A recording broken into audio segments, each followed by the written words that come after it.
What an absolutely incredible start to our day. That was the Dancing Daves from Dance Syndrome. Let's give them another round of applause. They were incredible. So now it's time for our first speaker of the day. Please join me in welcoming to the stage author of Mind the Inclusion Gap and trustee for the Women's Sport Trust, Suzy Levy.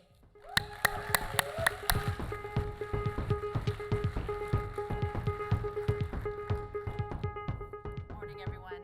That dance was chaos and calm.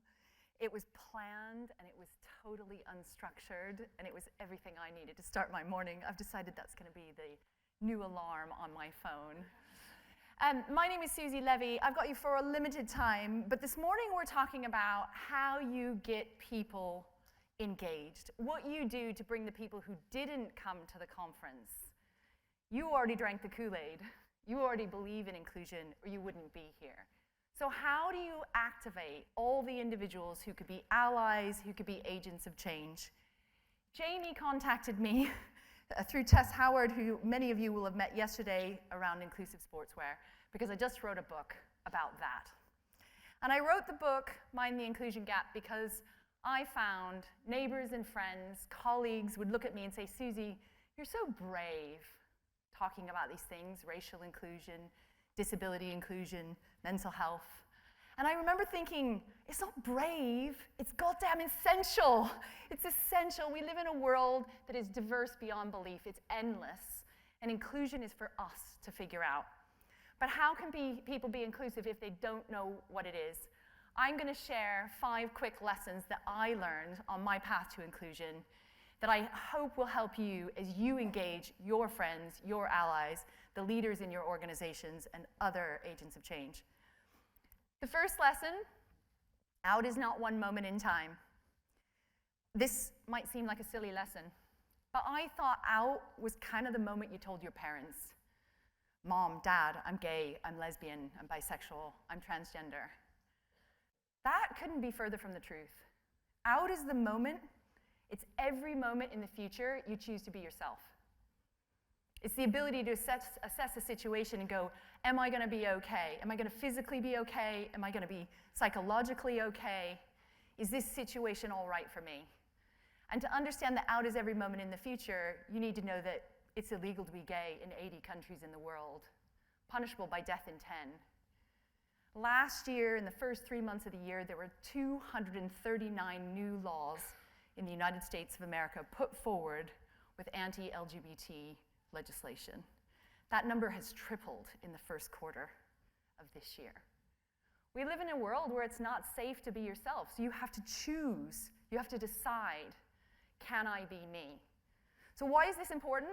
I thought I was really inclusive. I thought I was welcoming people to my teams. When I learned this lesson in 2009, I'd already staffed 50 teams, and I thought I was being a good person, an inclusive person.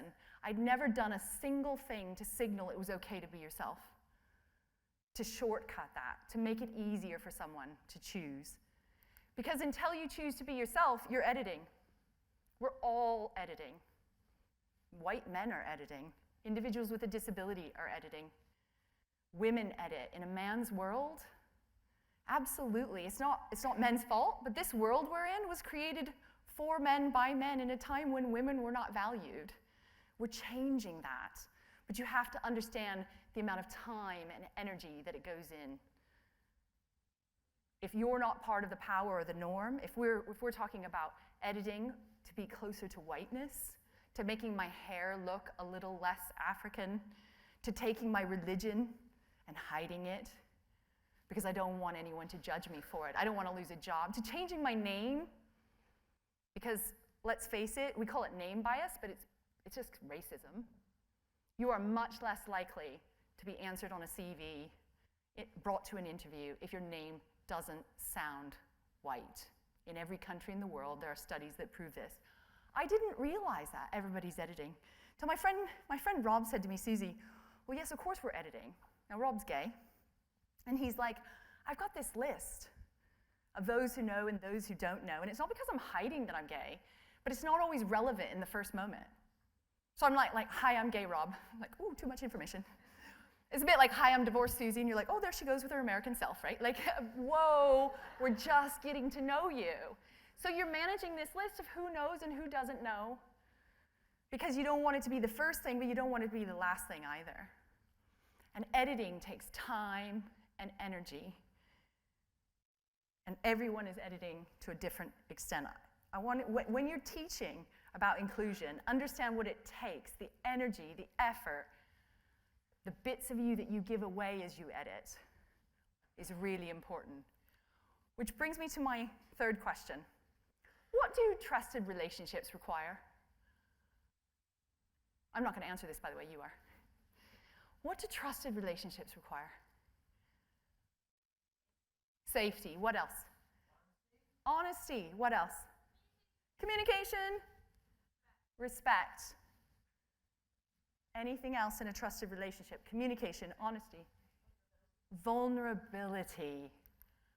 I think you can't have trust without authenticity and vulnerability.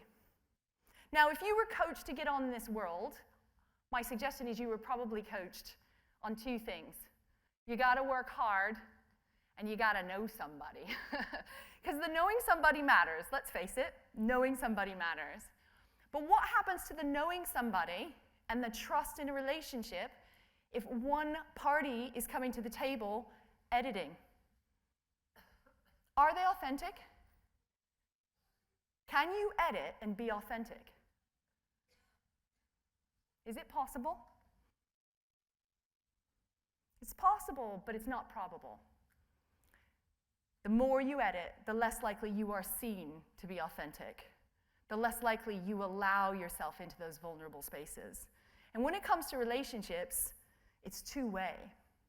There's this concept called minimizing contact, where we live in a diverse world, we have many diverse interactions. We come to a summit like this, and it's awesomely diverse. But by the time we get back to our dinner table, it looks a lot like us. Minimizing contact is when your dinner table looks like you, the place where you are most vulnerable. And it really comes into play in race, in my experience. The thing is, men kind of have to have women at their dinner table at some point. There's a lot of us. And women kind of have to have men at our dinner table. But when you ask yourself, how many individuals at my dinner table are black? How many individuals at my dinner table are Pakistani? How many individuals at my dinner table are gay, or transgender, or gender non-binary? It's really hard to behave authentically if you don't have trusted relationships where you break bread with people in that group. It's very hard. So you've got one group who's editing for safety, trying to be like the norm, whichever diversity category we're talking about. And you've got another group, because of their lack of comfort, are probably editing too. So what just happened to that relationship?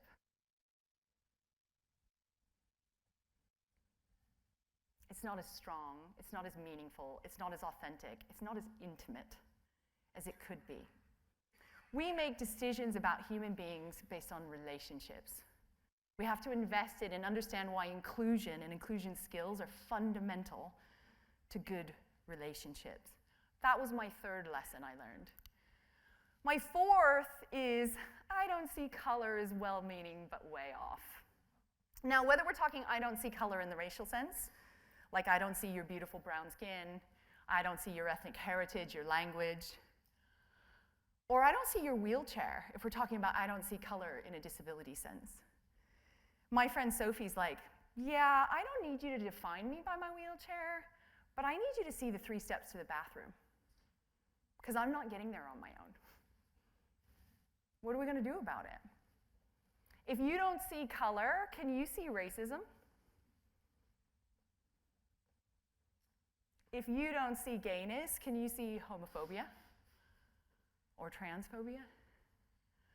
The thing is, we do not need to define people by their diversity categories. That is not what, it's not the all of them, it's not the limiting factor of them.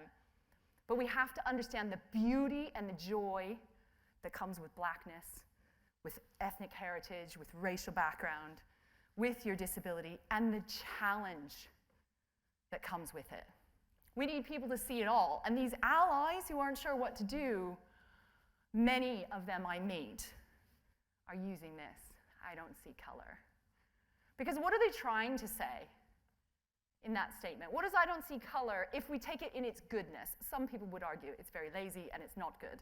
But if we're just saying it's a good, it has good intentions, what are they trying to say? All people are equal. That's what they're trying to say. But we're not all equal. This world is totally unfair. We got to have a reality check. I would like it to be more equal. I would like to change the unfairness of this world, but I can't change it if I can't name it. And if you want to activate the individuals in your organizations, in your networks, and you want to create change, you need them to see color in the racial sense and in the widest sense of the word. Which brings me to my last two lessons, which are pretty fundamental. Being nice is not the same thing as being inclusive. Why is that true? I spent most of my childhood as the nice one stopping arguments. My parents had quite a messy relationship. And everything I did was I wanted us all to get along. The thing about niceness is often we avoid conflict. We can see everything from everybody's side. I can see both sides. But what's the limiting factor of niceness? When you conflate being nice and being inclusive, what do you give away? I did this for almost 2 decades, by the way. This is me. What do you think I gave away by leaning on my niceness and not understanding what inclusion was? I gave away my voice. I gave away my freedoms. I opted not to challenge. I stepped back from situations that I thought might maybe harm me. I didn't champion other people in the same way. And actually, in my niceness, I didn't see color. I didn't see lots of things. I also didn't see women who were struggling because I wasn't struggling. I was like, well, that's their story. I'm stronger than them. Yeah. Right? So even when we're in a group, understanding that our lived experience is not the same. And a nice person kind of goes, oh, the world is nice. We'll all figure this out. And you're like, no, the world is not always nice. And the world is incredibly messy because humans are messy. And we got to jump in with both feet to that mess.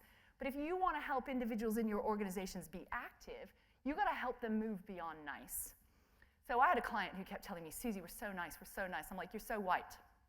Like, I'm just going to put that out there. You're very nice, and you're all white, and you're mostly male. That's not that is not an accusation of being white men, by the way, but it just was a truth, right? I got to point it out. So I built this scale for them. This is almost a decade ago. And I was like, all right, where does nice fit on my spectrum? Where do you think nice fits on my spectrum? Where would you place it? Neutral. Where else? Ignorant. Where else? Apathetic. You might be totally nice and be an absolute sexist, by the way. You're just not nice to women, or those women. I think nice is irrelevant. It took me a while to place this. I built it because I was trying to figure out how to help them. Now, my 2 red ends share something in common. What do they share in common? Action. They're doing. Absolutely doing words. What's the middle? Not doing. Passive words, right? And part of the secret to inclusion is we got to move more people up the spectrum. I don't want to move people down the spectrum. And by the way, I'm not changing anyone in the bottom red. I don't even ever try to change anyone in the bottom red. It's not worth your time or your energy. But where do you think most of the world sits on my spectrum? In the red ends? No, they sit in the middle. But they have a false sense. This sense of niceness allows them to believe they're an ally. This is why I wrote the book. I was like, there's no such thing as a passive ally. You cannot call yourself an ally. You cannot love traveling the world, the diversity that comes with traveling the world, all of those things, and then go, but I'm not sure about racial integration back here at home. And you're like, what? As a friend of mine said to me, as I was taking some heat for the book, she was like, you didn't write a cookbook. I didn't write a cookbook. There is no such thing as a passive ally, and individuals who see themselves as an ally but do nothing hurt the cause. But you cannot do what you don't understand.